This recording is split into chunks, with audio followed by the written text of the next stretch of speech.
नमस्कार, मैं डॉक्टर संजीव गुलाटी हूँ, chairman nephrology and kidney transplant, Fortis group of hospitals, NCR।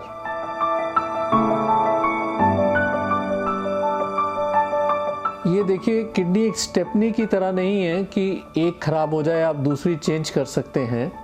Unfortunately ज़्यादातर बीमारियां जो किडनी को डैमेज करती हैं, जैसे डायबिटीज़, हाई ब्लड प्रेशर या ग्लोमेरुलोनेफ्राइटिस है, वो दोनों किडनीज को डैमेज करती हैं। इसलिए आपको बहुत ही सतर्कता इस्तेमाल करनी होगी।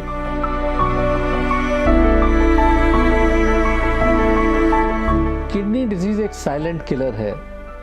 मेरे एक्सपीरियंस में मैंने देखा है कि सिम्टम्स किडनी डिजीज़ के बहुत लेट आते हैं। अगर हम परसेंटेज किडनी फंक्शन के टर्म्स में देखें तो जब 70-80% किडनी डैमेज होता है तभी जाके सिम्टम्स आते हैं। इसीलिए अगर आपको सिम्टम्स नहीं है, ये ज़रूरी नहीं है कि आपको किडनी डिजीज़ है। आपको अपने टेस्ट कराने पड़ेंगे और अगर टेस्ट नॉर्मल आए तभी हम कह पाएंगे कि आपको किडनी डिजीज़ नहीं है।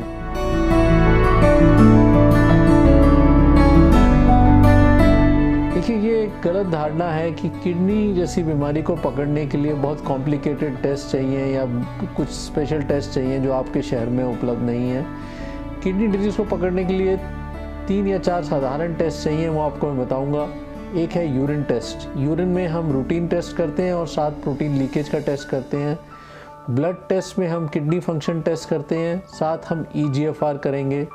और फाइनली एक अल्ट्रासाउंड किडनीज का। ये हर एक छोटे शहर में उपलब्ध है और इसकी कॉस्ट भी ज़्यादा नहीं है। 2000 के अंदर अंदर ये सारे टेस्ट आपके हो सकते हैं। बट हाँ, एक ऐसी जगह से कराएं जहाँ ये टेस्ट रिलायबल ज़रूर हो।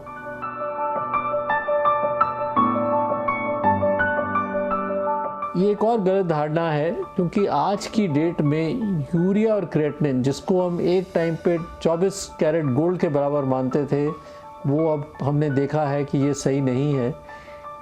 किडनी डिजीज़ में यूरिया और क्रेटिनिन बहुत लेट बढ़ते हैं। अगर आपका किडनी फंक्शन 100 से 60 ड्रॉप कर जाए तो आपका क्रेटिनिन नॉर्मल रहेगा और यूरिया तो और भी लेट आता है। इसलिए अपने आप में ये दोनों टेस्ट सफिशिएंट नहीं है। हमें EGFR, estimated glomerular filtration rate, और एक यूरिन प्रोटीन लीकेज का टेस्ट, साथ ही साथ अल्ट्रासाउंड करना होगा। अगर ये सारे टेस्ट नॉर्मल हैं तभी हम कह सकते हैं कॉन्फिडेंटली कि आपको किडनी की डिजीज़ नहीं है।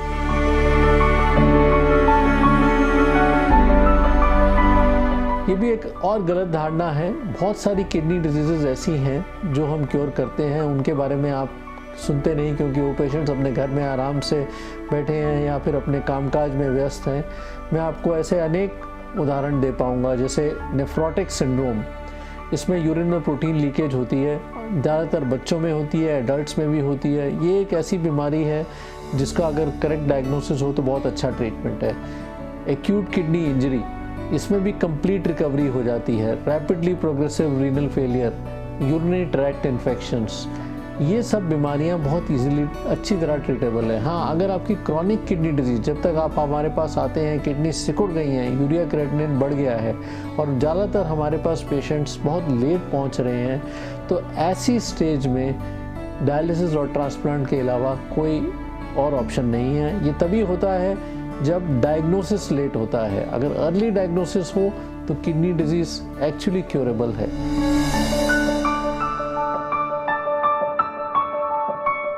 देखिए, डायलिसिस एक बुरा शब्द है। मैंने खुद टीवी में एड्स देखे हैं, स्टॉप किडनी डायलिसिस, लेकिन ये बिल्कुल सरासर गलत है। Dialysis is artificial kidney support, यानी जब आपकी किडनी नहीं काम कर रही है और आपकी बॉडी में पानी बिल्डअप हो रहा है, टॉक्सिन्स बिल्डअप हो रहे हैं, तो इनको निकालने के लिए एक आर्टिफिशियल किडनी लगानी पड़ेगी, जिसे डायलिसिस बोला जाता है।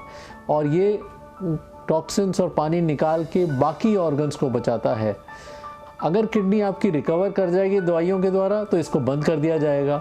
अगर किडनी नहीं रिकवर करती तो ये ऑब्वियस सी बात है कि आर्टिफिशियल किडनी सपोर्ट यानी डायलिसिस रेगुलर चलेगा जब तक आपकी किडनी ट्रांसप्लांट ना हो सके।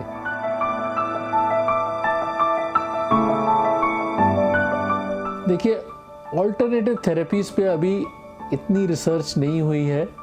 हो सकता है कि अर्ली स्टेजेस में, जैसे मैंने बताया कि हमारे एलोपैथी में भी किडनी डिजीज़ का क्योर है, तो हो सकता है ऑल्टरनेटिव थेरेपीज लाइक आयुर्वेद और होम्योपैथी में अर्ली स्टेज में किडनी डिजीज़ का क्योर हो सकता है।